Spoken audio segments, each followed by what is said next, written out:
Confrontation, episode 21. And to be honest, this makes episode 20 a bit more better than that I initially said. If you want to see more of my review for episode 20, which was last time, icon on top.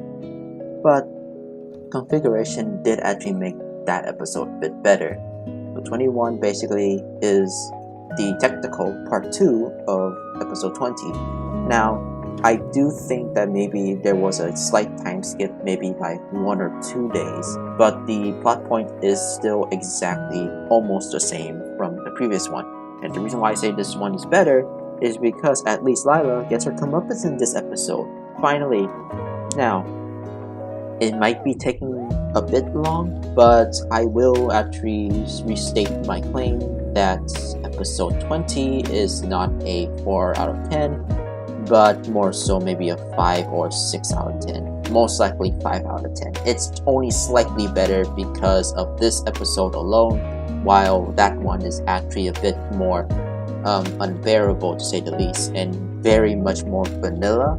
It actually makes a bit more sense in this episode as a few things, as well as that the intro was actually really important since episode 21 basically follows up at the very end of the episode, which I'll explain later. Why is it now a 5 out of 10 for episode 20? Honestly, it's because it was just slightly better. That's about it. The other episode is still kind of bad. I still pretty hate it because it's a slog to get through, because maybe it's writing for conflict. But it technically does make sense, but at the same time it doesn't. Slightly a bit more sense, but that's all I can say. Now, going to Confrontation. This is basically the episode where all the students, first in the beginning, basically has to choose their career for the future for their lives. Basically, like, I think maybe at the third, for next year basically, but they're all 9th graders. So I'm guessing in the French education system that they need to know their careers by 9th grade, and then they will be supported by the government to go on to those careers. I guess that's the education system in this one, although it's a little weird. We do start the episode with Adrian writing down his application, but he still doesn't know what he wants to do when he grows up. Now, here's the thing. You might think that when he grows up, he might be a model, but here's the thing. He did give up on that career because he doesn't want to do it anymore, and that was his father's ideal career for him, but Adrian wants to do his own thing. Unfortunately, he can't, so he's still trying to think about it. And Plague does actually also understand how Adrian's feeling right about now, and of course, later on, just a tiny bit. Adrian does say that later, if I don't remember if this was stated earlier, but Adrian does not want to go to London because next year he will go to a private school in London because of his father. And Flag doesn't have any funny remarks, which, to be honest, is something that I appreciate for Flag actually not making fun of, but it is a bit more somber in that way. So in this scene, Adrian does meet up with Marinette. Marinette did have all the forms from all of her friends and all the other classmates for what careers that they want to be when they grow up. And Marinette, since she's not the class rep anymore, and that includes Aya, which is now the class reps are Lila and Chloe, she has to give these forms to them. She doesn't exactly trust them, but because of the, I guess, school policies for class representatives, they kind of have to. Adrian still does not know what he wants to do. Marinette says that's okay, because he has some time to think about it. We do get some insight of what these characters actually want to do, and for the most part, it's kind of exactly what you really basically expected. Aya wants to be a news reporter. I think LBS kind of glitched me out there. I think Nino wants to be a photographer, possibly, or a movie director. Chloe just doesn't want to do anything because she's rich, obviously. Lila wants to basically do something positive to the world, basically like an over-exaggeration of her lies of trying to be a good person. Marinette sees through this. Of course, Lila would put in like want to be Marinette's best friend, but she does know that that would be also be a lie since that would never come true. To be honest, I don't know why Lila is still trying to get Marinette's friendship at this point, but you know, it is what it is. After class, and after Marinette actually hands the documents to them, their plan is to get Sabrina to basically forge the writing of the letters, make them all fake, and then Lila, with her manipulation tactics, will basically defend these fake forms so they will go into the wrong career or pathways for their future. Sabrina, for basically maybe not exactly the first time, but you could consider this the first time, that she does state later that her helping Chloe doesn't exactly harm anybody, not everybody, just Marinette, but this one harms about everybody, even if it is just to please Chloe to get on to Marinette. And yeah, she feels very terrible where she starts to have a panic attack, but of course they kind of just shut her into the writing closet. Now they just kind of locked her in until she finished all the forms.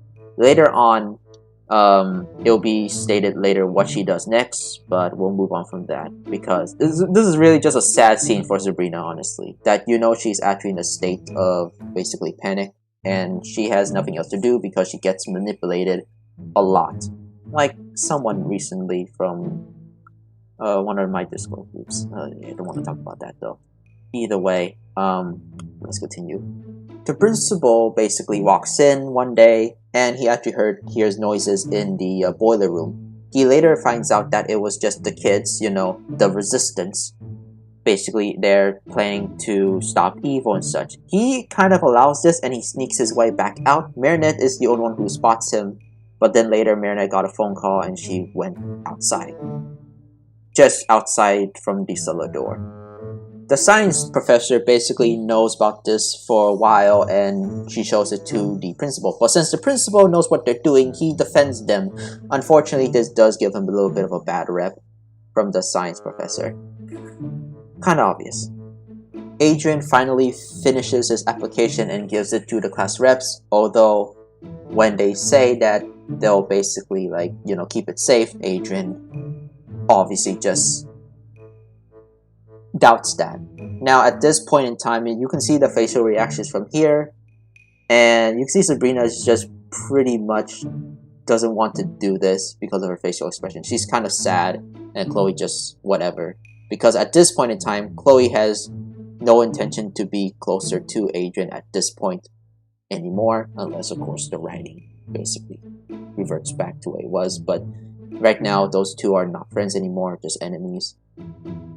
They did actually read Adrian's letter because they would like to alter his perspective, but unfortunately for them, or maybe just a little bit unfortunate, they read the letter, at least Lila read the letter, and it says that, of course, Adrian cannot choose what he actually wants to do because he doesn't know what he really wants to do when he grows up in the future for a career. All he knows is that he just wants to be with Marinette. Unfortunately, he knows that the school council doesn't really would accept that as an excuse, but hopefully they would understand. Now, that's just a typical like sweet Adrian moment, being naive and optimistic, but yeah, I think because of his father, he doesn't have that much like social understanding, so makes sense. But you know, to be honest, hopefully we wish people would be like that. Lila here has a saddened expression. Most likely she feels sympathy for Adrian. Also Sabrina, you can see her later in this scene, but I don't have a screenshot for it. She does feel sad for it too, but I think those two feel sad for two different reasons. As for Chloe, she could care less. Obviously, for the revelation we got from a few episodes before with Chloe. After that, they basically read out everything, all the fake forums. Like for Aya, she wants to be an eye doctor, not a reporter. Everybody seems to be shocked, but then Lila kind of convinces them that, you know, maybe to, like a reporter, she wants to make people see things a bit clearer. Also, the principal says, oh, you know, that kind of makes sense. Also, Aya has glasses. That does not make any sense, but you know, whatever. Then we get to Julika.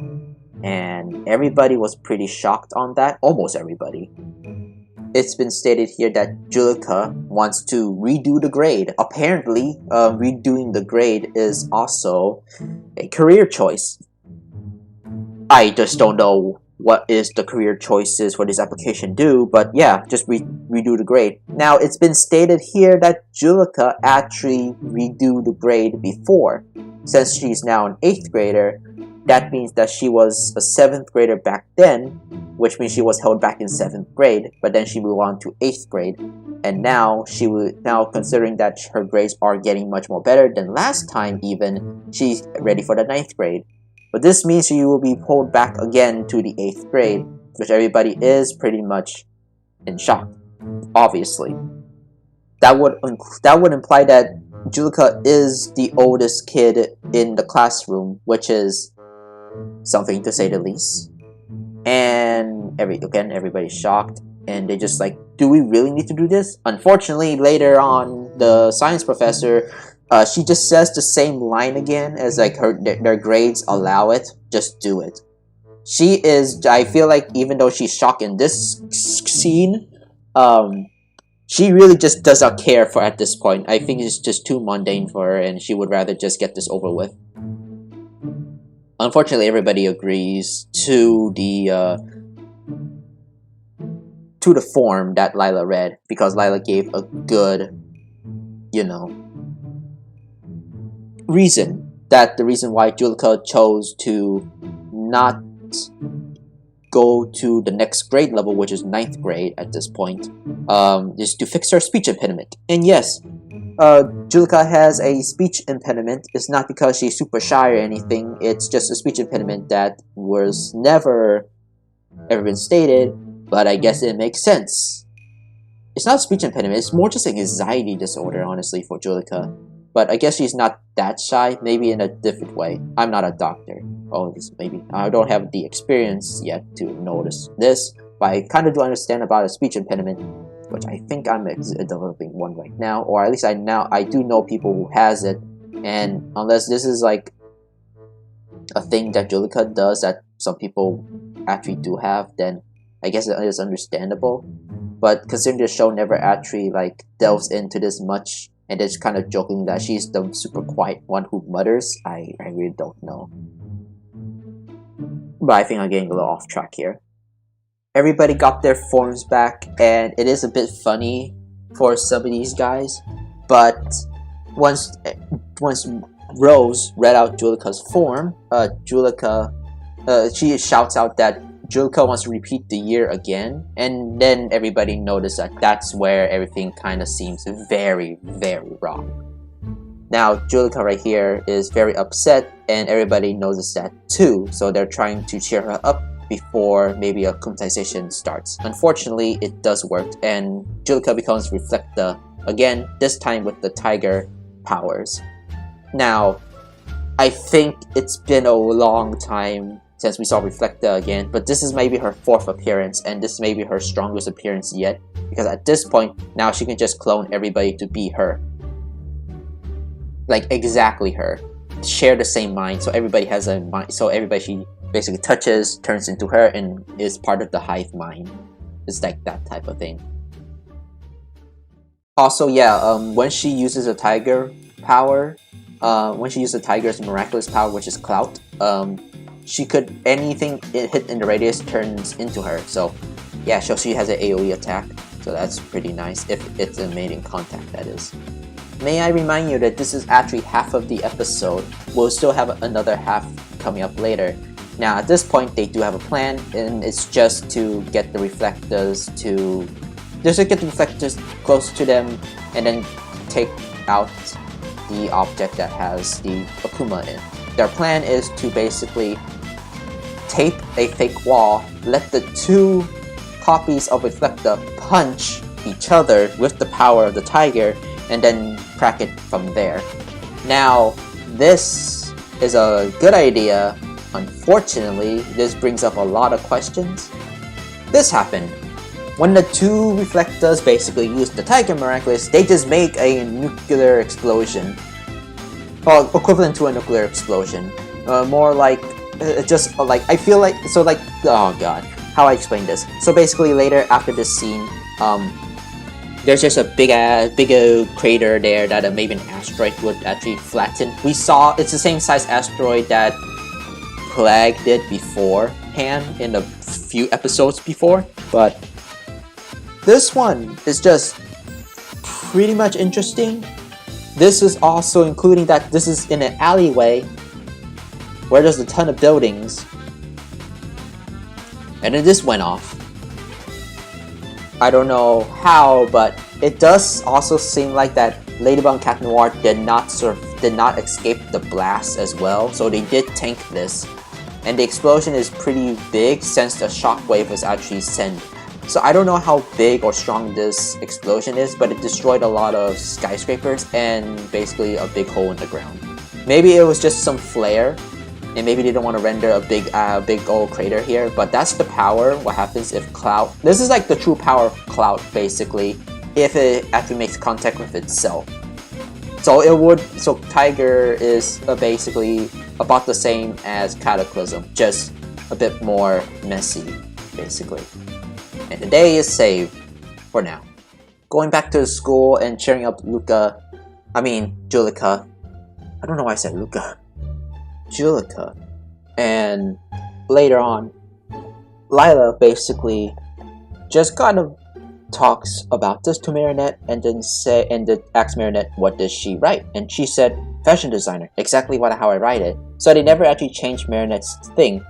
And then Chloe's like just assuming very quickly that it was Marinette because that was the original plan that they come up with. Unfortunately, that was too early, so Lila kicked her in the shin with nobody noticing. And she just says that maybe not, but Marinette, you are the one, so I guess maybe it's true. She's trying to lie her way because, you know, Chloe kind of made it a bit more harder for her to keep up with the charade. So this is kind of almost where she got her comeuppance, honestly. And then they kind of mostly all suspect Marinette. Marinette tries to defend herself, but not really that much. But then Sabrina finally stands up for Marinette for maybe the first time ever, besides in episodes, except for season 1, but I don't count that exactly. But yeah, Sabrina finally having enough of all of this basically tells everybody the truth. And since because she is the closest to Chloe, which Chloe is to Lila, she basically says all this. Unfortunately, Lila, being the manipulator that she is, basically using her own arguments, her own words against her, which, not exactly, but at the same time it does, because she's using the exact meaning of her words back at her, that she doesn't need to lie and all that stuff. And she kind of cannot handle it, so she actually runs away. And of course, the two class representatives, which is Lila and Chloe, has to follow her. But unfortunately, Chloe really kind of degrades as a person at this point, basically calling Sabrina like a dog.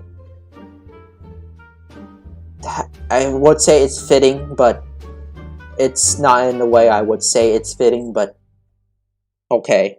Kind of just shows to you how bad Chloe is. They were first mad at Sabrina, basically, running away like that and almost throw the whole thing into panic. But then Chloe basically, a bit kind of almost in her defense, but mostly just because of the plan didn't go well for selfish reasons. She just kind of complained this to Lila, they both kind of argue, and then sooner or later they kind of revealed the truth. Like usual, because they think they're alone. Unfortunately, they were not alone. Sabrina activated a button, and apparently it was a see-through mirror.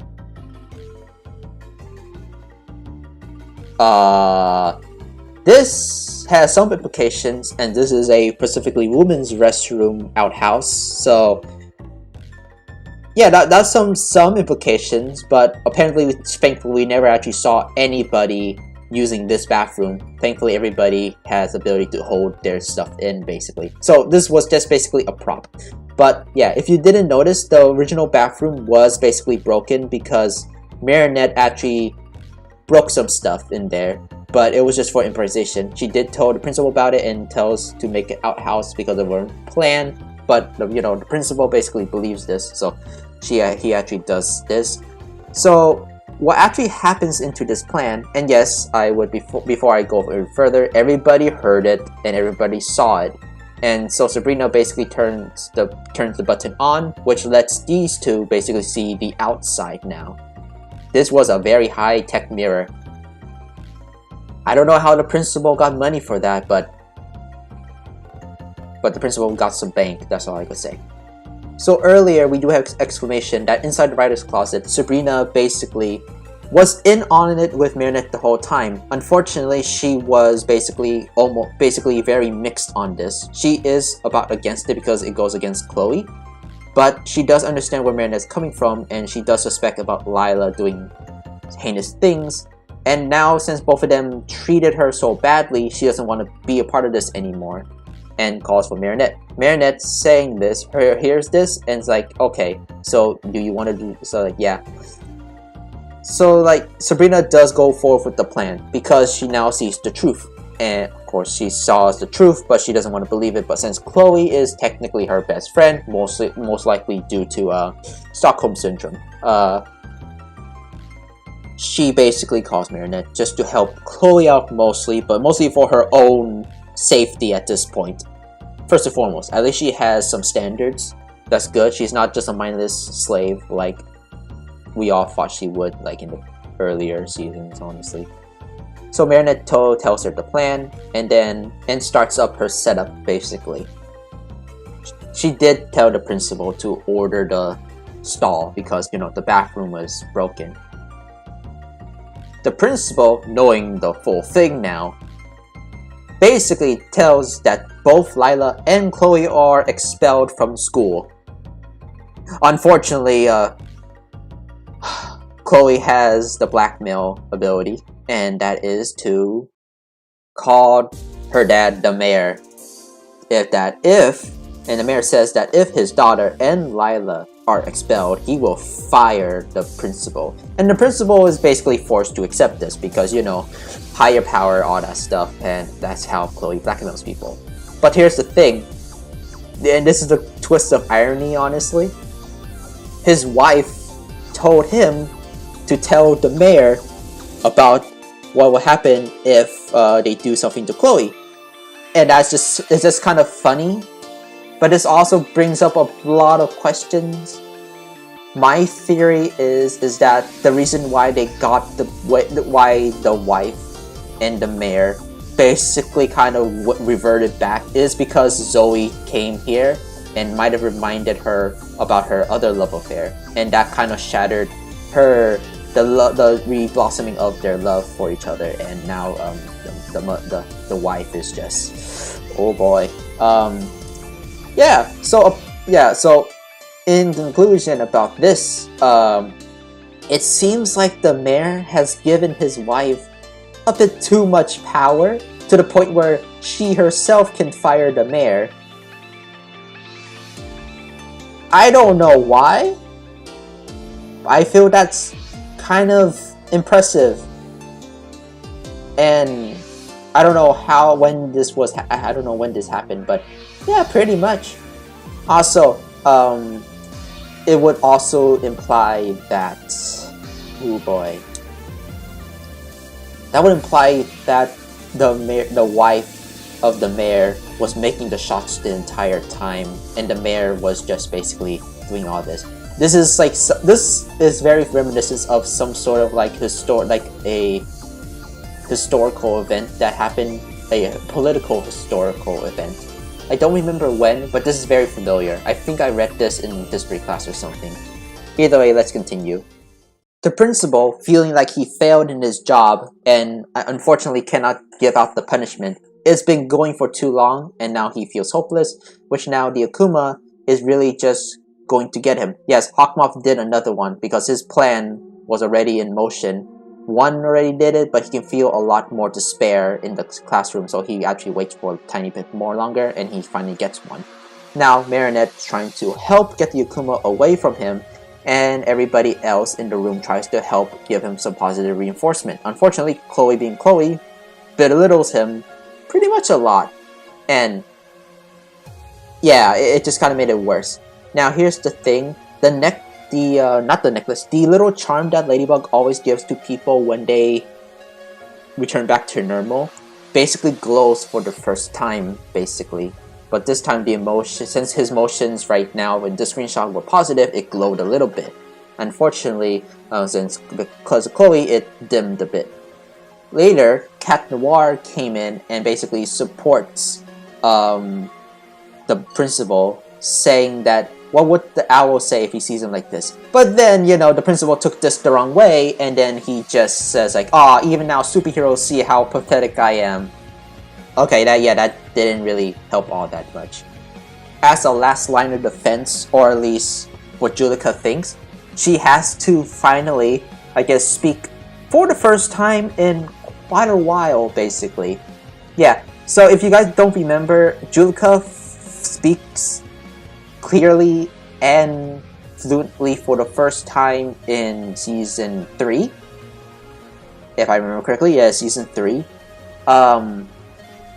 The reason why she speaks now is beyond question, but it is the only thing since everybody in school knows that she has a speech impediment.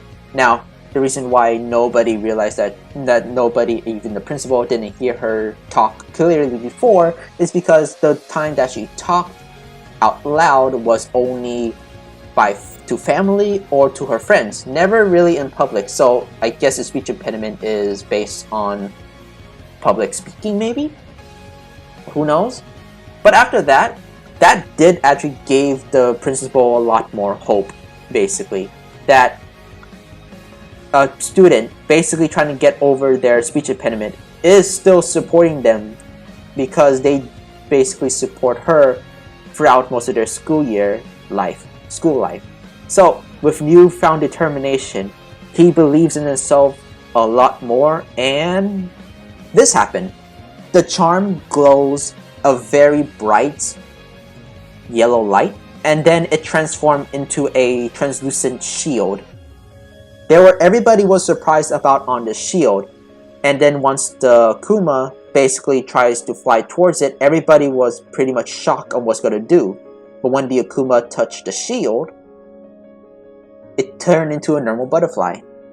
So yeah, the shield that is from the charm that Ladybug gives to everybody, according to Marinette, and then later stated by Cat Noir when recapping this event, the little charm is empowered by positive emotions, not negative emotions, positive emotions, which actually makes sense now.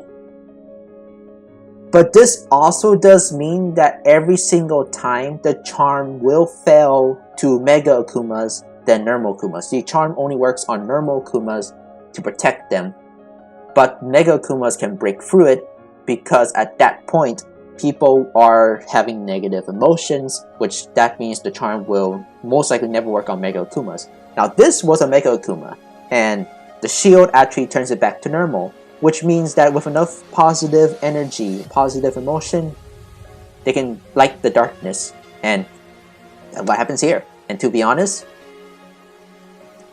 I feel like this was a bit late, but this feels like very much like an end game thing, and this does apply to every other charm out there. So if people can feel a lot more positive, they can fight back the Akuma by themselves. Now, unfortunately, this is very, very iffy because at this point, this also depends that the charm would work on everybody who can actually be very more optimistic. If people are not optimistic enough, now I'm sorry to say, but maybe you're just kind of doomed to the Akuma, honestly. But unless you have good enough willpower, you can break it. So this would actually bypass the willpower requirement to break Akuma, to break the bonds of the Akuma, basically. But with the shield, you can turn it back to normal. That's basically the one thing I actually noticed, and something that I kind of wish was introduced a bit more earlier, but then again, nobody was feeling all that positive anymore, and we were all thought it was useless, and it's not useless anymore, but it could be useless if somebody doesn't have the right mindset. Damn. They're all celebrating this, and then we have just one final scene. The principal, with his most serious take in such a long time, actually talks back to the mayor, and the mayor, even though I think it's obvious that his wife is there, he's just off screen, he has to fight back. But then the principal's like, listen, we're gonna redo the thing about the career choices. We're gonna do that no matter what, so they can actually live on their best lives in the future. And he also says, like, if I get fired, my last... It's very sweet of him, honestly. Like, even if it is his last action as principal, he will give his students the future they deserve. And that is something I wish a few principals would actually do, basically. The mayor said that all the career choices that were given to him before were basically already in the system, but this time he will basically redo that, and they have to do this all over again. So the reputation of the French education system is ruined because of fraud, but now everybody will have their positive careers that they all wanted and will be supported into the future. Unfortunately, with this action, it did come to sadness, basically. Everybody sees him off, waves at him, and thanking him that he is basically the best principal that they ever had, because he supported them throughout all their school life. And the principal was happy that at least he actually gives all his students a better future in the future. But yes, he is fired, so he brought his stuff there. He brought his stuff with him, and he leaves the school. But we do see him as the owl here. So, yes, the principal as the owl will now be basically the principal. I'm sorry if I mixed president with principal. I don't know why. But yeah, the principal here is now going to be the owl, maybe for a pretty good chunk of time, to help the local citizens of Paris to fight off evil.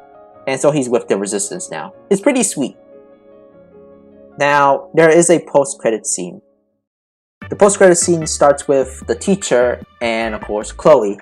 Now, since Chloe basically kind of laughs at the teacher that she can't really do anything, because even though the teacher realized that she can never change, Chloe's like, listen, my father's the mayor. I don't think that you can do anything. But the teacher says that even though she can't really do anything to punish her, she will give her special treatment. And Chloe was kind of afraid of that because it was so vague but very menacing. So like, she doesn't really understand what's gonna be happening right now. Chloe does get a call from a mysterious person. That mysterious person is basically Lila. Lila basically kind of, I guess, since she is now expelled, she basically changed her identity to basically one of her other identities. Lila basically talks to Chloe and basically saying that even though she's not done with her plan, if I remember correctly, she also says that her partnership with Chloe is basically over. She then later takes off her hair, so her hair has been a wig the whole time, which is surprising, honestly. And also, how does her wig not fall off with the multiple times she shake her head? I don't know, but man, talk about her hair is a lie as well. Jesus Christ. And then we see her, what she actually looks like. These are basically her friends, her other group of friends. If I remember correctly, her group of friends from Mexico, because that's where they noticed that she was a movie star there. So this is her like friends from that region. I don't remember exactly or if there were actually from there, but due to the context of the previous episode, that's what I assumed basically. And this is what Lila actually looks like. And according to her other friends, her actual name to them is something with a C. I don't know if it's Cassie, I don't know if it's Cassandra, but either way, now we have two names for her. It's either Cassandra or Lila. What is her real name? Who knows at this point? Maybe both of their names is a lie. And to be honest, this is what she looks like with short hair. And if you notice about her eyes aren't really that much of a yellow anymore, but more hazel. Now, considering this, I don't know if she put on contacts or she removed the contacts. Who knows with that hair?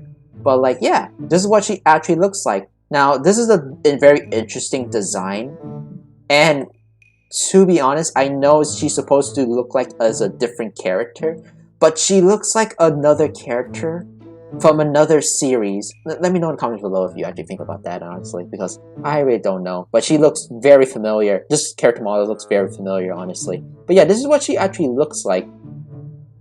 The more I look at it, kind of looks good, but I do kind of prefer her other appearance. But then again, this is the first time I see it, and we'll see more of this version of Lila pretty much soon, or should I say Cassandra. And that's the end of the video. Now, okay, so a lot of bombshells were here, and a lot of finally a good retribution to Lila and to Chloe, with Sabrina basically helping the others, and of course we now know the hopes and dreams of most of our main side characters, basically. We know that Adrian's gonna move out later, and we do now know that Marinette finally cleared her name for basically a good long while. This was the biggest running problem that Marinette always faced, and she never had anything to do with it. And since nobody believes her and nobody believes Adrian, since Adrian dates her, they had to have an outside help, and that is Sabrina, since Sabrina is closest to Chloe. Now, this is something that I do kind of almost hate this episode, but not as much since they have something else different than Lila. But with Lila, again, just kind of doing rehashing what she did before, it was kind of almost a bit stale until we get Sabrina's actual her betrayal to Chloe and Lila, which is something somebody finally steps up to her. And finally, I think Sabrina finally steps up for herself, not just to Chloe's more heinous treatment, but mostly to Lila, basically. So finally, Lila gets her comeuppance, and to be honest, that's finally what I want to see from this. And finally she gets expelled, and she's not there anymore. But her plan still is ongoing, this time with a new alias, or maybe her original identity. Who knows at this point? She's been lying a lot. But yeah. Also, Chloe finally gets her comeuppance as well. Finally. Basically. Sorry about that. So, overall, this episode's really good. And of course, with the final edition for the principal's send-off, and then the new powers of the charm, which was a bit late, was actually still pretty good. And knowing that Lila's still not finished and going with the other aliases brings up for more stuff and down the line. And of course, Chloe, what Chloe's gonna do, don't know, but I'm excited to see what's in store for Chloe later on. Now, overall, I would give this episode maybe a 7 out of 10, or no, actually just a flat 7 out of 10. The only reason why is because it does kind of rehash the previous plot point from the previous episode, which kind of makes this a two-parter episode, even though this is not the second part of that episode, because there's more than just that plot line, which thankfully there is. We have a lot of good few moments, and of course the conflict here was written much more better, especially with some of the feels, and then a character actually finally standing up for herself, which for the longest time was just the mindless slave of Chloe. Now, the reason why I don't rank this any much higher is because, for the obvious reasons, it does suffer for the same type of writing from the previous episode. And then not only that, it does give out very big things that would have been very nice to know.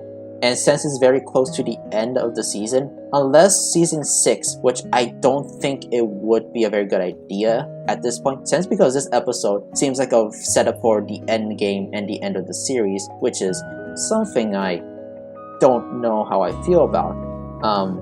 It is a bit interesting, but the reveal of the charm's powers is a bit too late in my opinion. I feel like it would have been better if it was mid-season and then we see its power, and then trying to get the principal to accept this a bit more faster, or at least there was basically more stakes involved, just because he was mostly more negative than anyone else. I wish we can see a fully positive person who was very optimistic to see the light and then use the shield to protect themselves, but unfortunately we never actually have that yet, so we have this instead, which is really good on its own right, but I wish we do see this a bit more earlier. Overall, that's kind of why it's a 7 out of 10. I feel like there were some plot points that could have been explained a bit more earlier, and of course the writing does technically follow the same pattern as the previous episode, which is a bit sad, but yeah, it is what it is. I still like the episode, a pretty decent episode to be honest. I do recommend people to watch this, and yeah. And to be honest, this also includes that everybody can be a Captain America, which kind of makes Razor, maybe? No. God. Kind of forgot what Nino's superhero name is, but it seems to make the turtle kind of useless. But I think the shield only protects evil Okumas, not actual physical attacks. But hey, who knows? We don't know the power of these shields yet. Either way, that's it for the video. I've been rambling too long. I'm Sunko, and I'll see you guys next time. And yes, if you heard about that little thing I made before, yes, somebody was kind of very manipulative during my time on Discord. So yeah, but I'm not going to disclose any more of that. Until then, I'm Sunko, and I'll see you guys next time. And yeah, I will not go any further on that. And yeah, just go watch the episode. It's really good. Now I cannot wait for the other 5 episodes to release. And right now, I'm going to be doing the movie. So I'll see you guys soon.